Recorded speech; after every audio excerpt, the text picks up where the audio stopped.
Bonjour, bienvenue sur l'Argus.fr. On découvre aujourd'hui la star française de l'année 2021, la nouvelle Peugeot 308.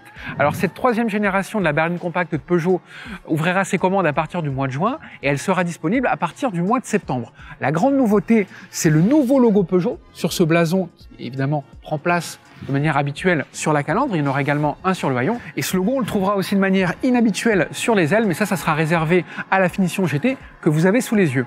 Avant de parler de design, on va d'abord parler de proportion, parce que cette nouvelle 308, elle a un capot qui est beaucoup plus long, elle a un pare-brise qui a été reculé pour avoir une posture ramassée au niveau de l'arrière, un profil qui n'est pas sans rappeler celui des premières BMW série 1 lorsqu'elles étaient d'architecture propulsion, et ça assoit la montée en gamme vers l'univers premium.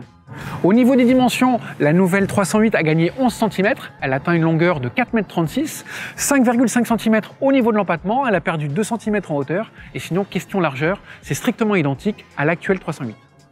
De nouvelles proportions, une posture plus dynamique, mais pas de doute, il s'agit bien d'une Peugeot. On atteste immédiatement les fameux crocs de part et d'autre de la calandre, des phares qui ont été amincis, et puis pour élargir visuellement le véhicule, on a ici de fausses écopes, comme celles qui sont apparues sur le Peugeot 3008 Rostilier. Et puis on a également des flancs qui sont très creusés pour donner l'impression d'avoir une largeur de voie, alors que dans les faits, la voie n'a pas changé d'une génération à l'autre.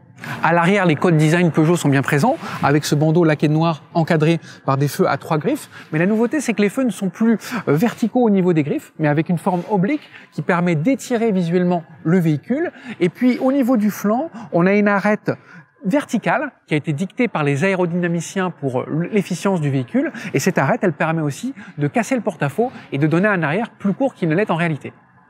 Alors, à bord de cette nouvelle 308, on retrouve sans surprise l'agencement dit iCockpit que nous propose la gamme Peugeot depuis maintenant quasiment une dizaine d'années. Il y a évidemment son lot d'améliorations, à commencer par un afficheur 100% numérique, une instrumentation numérique sur une dalle de 10 pouces, laquelle peut être holographique, c'est-à-dire en 3 dimensions sur les versions haut de gamme. Là, au centre de la console centrale, on a un écran de 10 pouces, format panoramique, identique à celui qu'on trouve dans la 508, donc une nouvelle fois à volonté haut de gamme. On note d'ailleurs que la cartographie est plein écran, c'est valorisant. Vraiment la grosse nouveauté, c'est ici les fameux High Toggle, des touches tactiles, il y en a 6, dont 5 paramétrables, qui apportent une nouveauté et qui modernisent l'ensemble. En dessous, on a les fameuses touches Toggle qui, elles, sont physiques. C'est indispensable d'un point de vue légal pour commander la climatisation, le dégivrage. Et puis surtout, il y a pas mal de rangements, à commencer par ce logement où il y a des porte-gobelets avec un tiroir coulissant, un vaste rangement ici. Il y en a également entre les sièges. Alors notez que sur les versions hybrides, c'est un peu moins profond que sur les versions thermiques. Et puis, on a un vide-poche qui permettra de loger un second smartphone ici, le premier étant positionné à cet endroit pour une recharge par induction. On note également une présentation plus valorisante, notamment dans les graphismes, et puis aussi au niveau de la qualité d'assemblage, avec des revêtements moussés sur l'intégralité de la planche de bord, également autour de la console centrale, et également sur les contreportes. La nouvelle Peugeot 308 est 2 cm plus basse que sa devancière. Cela se ressent au moment de l'installation à bord, où il faudra davantage courber les chines. Mais une fois à bord, pas de panique. La garde au toit est strictement identique à celle de sa devancière parce que les mousses des assises sont implantées 2 cm plus bas. La bonne nouvelle, c'est qu'avec son empattement plus grand, on gagne 3 cm au niveau de l'espace aux jambes. Et puis, on regrettera quand même que les dossiers soient un peu trop verticaux. Mais ça justifie pour préserver un volume de coffre décent. Et enfin, au niveau de la connectivité, on a 2 prises de type USB-C à l'arrière de la console centrale qui, elles, permettent de bénéficier également de la climatisation.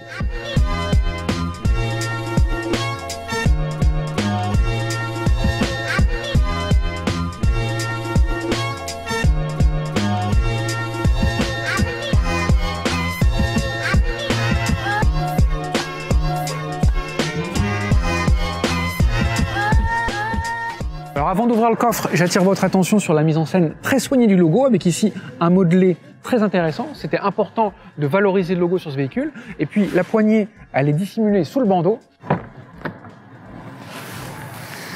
Et puis après, comme le véhicule a été un petit peu creusé au niveau des flancs, on perd un petit peu en capacité de chargement, qui passe de 420 sur l'actuel à 412 litres sur ce modèle-là, mais c'est vraiment pas grave.